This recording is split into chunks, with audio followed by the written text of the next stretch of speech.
Yeah, definitely. A chance to get a head start on those guys, but also a chance to kind of look at yourself where you started and kind of where you ended up week 8, and a chance to review, kind of problems within the season, and chance to get healthy, refreshed, and a couple good days in on these guys starting out.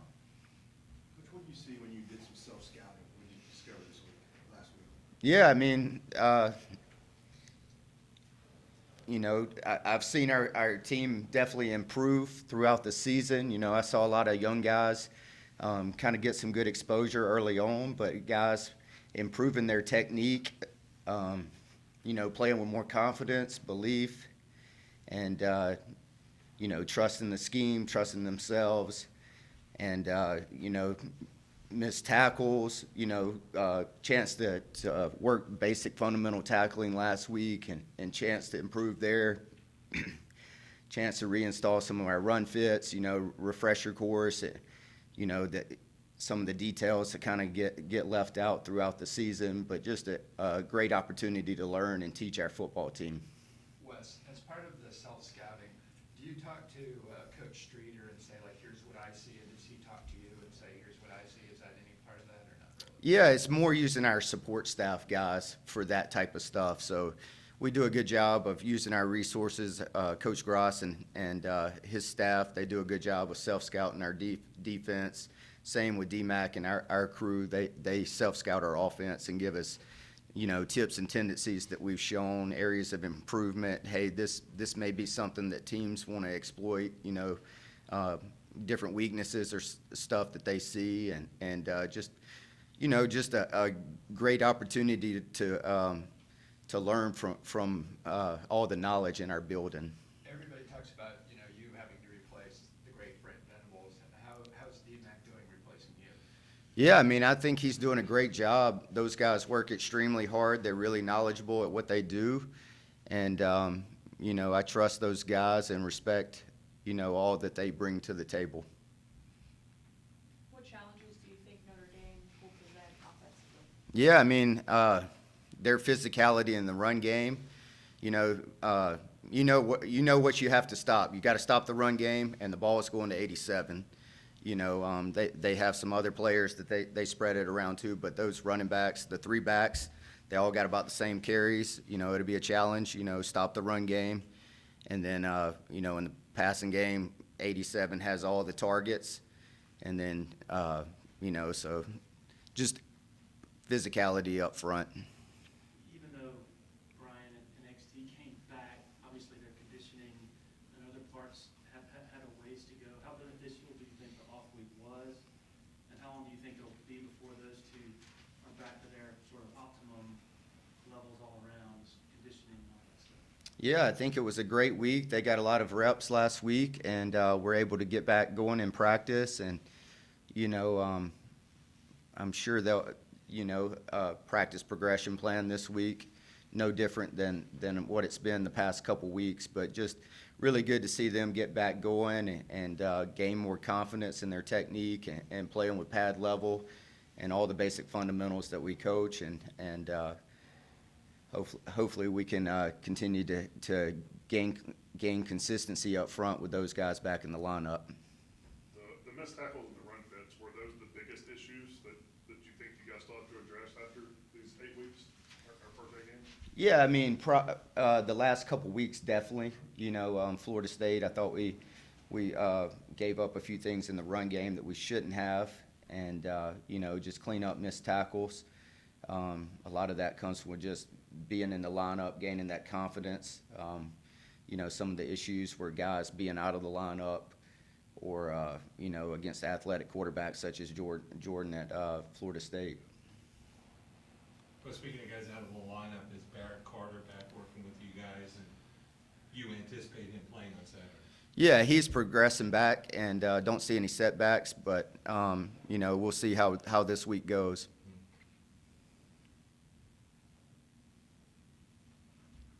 Anyone digitally for Wes? Hey Wes, this is David Hood with Tiger Net. Hope you're doing okay. Yeah, Watching that Notre Dame Syracuse this past weekend, something you see a lot, and you watch a lot more film than I ever have time to. Do you see 14 personnel, all that often? I know it's down on the goal line, and how do you kind of defend something like that when you see it coming in? Yeah, definitely. You expect it with those guys for sure. The Notre Dames, Boston Colleges of the world, who rely on that type of thing as a big part of what they do offensively. I think first and foremost, you better have a physical mindset on Saturday night. That's the number one thing. Is our guys have to show up with the right mindset. It's a championship football, big boy football. Bring your pads. Let's go to work mentality. And just structurally, you also have to help those guys out. Pre-snap alignments, those guys want to stay on their double teams and move the guys up front. And so you got to do a good job of getting them off double teams. And then once you get them off the double teams, you got to win your one-on-one matchup. In watching them, not a lot of trickery, not a lot of eye candy. They kind of say, here's what we do. Now you stop us. And it starts with Austin May and kind of those three running backs. Do you kind of embrace this challenge of knowing, hey, here's a team that they're just going to come at us physically, and there's no frills there? No doubt, it's old school football, no question. But they also do a great job of attacking you formationally and use a lot of motions as well. So at times they line up just basic formations, and you know what you're getting, straight downhill run. But there's also times where they shift in motion and get you into some issues there. And so we got to do a great job with adjustments and communication out back and make sure everyone's on the same page and aligned properly pre-snap. How do they get that tight end Michael Mayer open so much? It seems like he's open short, crossing routes down the field, or is it just a case of a great player making plays? I think just a combination of all. I think he's a really savvy route runner. He understands how to use his body and position to create leverage and separation at the top of the route, and obviously just being physical at the top of the stem and not letting him push off and create that separation. And he runs big. He runs better than you think for a big guy. So just being able to stretch the field vertically as well.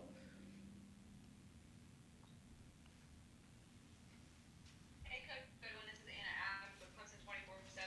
Seems like under Harry Houston, this offensive line group has maybe gelled more as the season has gone along. Just what have you seen from like week 1, week 2 to now from that group? Yeah, most definitely. Just you can say that about their entire offense. Winning 4 out of their last 5 games.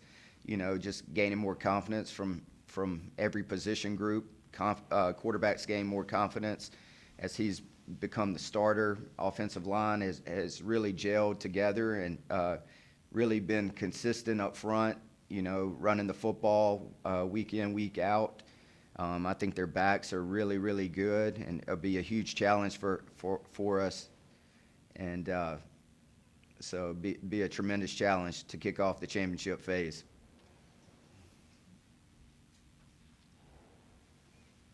Anyone else for Coach? Is there a moment that stands out of this history, between Clemson and Notre Dame? I know it dates back to the 70s, so you haven't been a part of every game, but, we had the rainy game in 2015, the crazy game in South Bend last year. What moment kind of stands out to you with the history between these two schools? Yeah, I wasn't here for the rain game. I hate to miss that, but I think it'll be a cool environment to go up there. All the history and rich tradition that program has, playing on a Saturday night in November, it'll be a really cool environment for our guys to kick off our championship phase of the season, and they'll be juiced up and ready to go, no doubt. Wes, 2 years ago, that was kind of a shootout game up there with them. Do you see a lot different out of their offense? Obviously, their coaching structure has changed since then, but is there a lot difference out of the offense that, hung 47 points on you guys?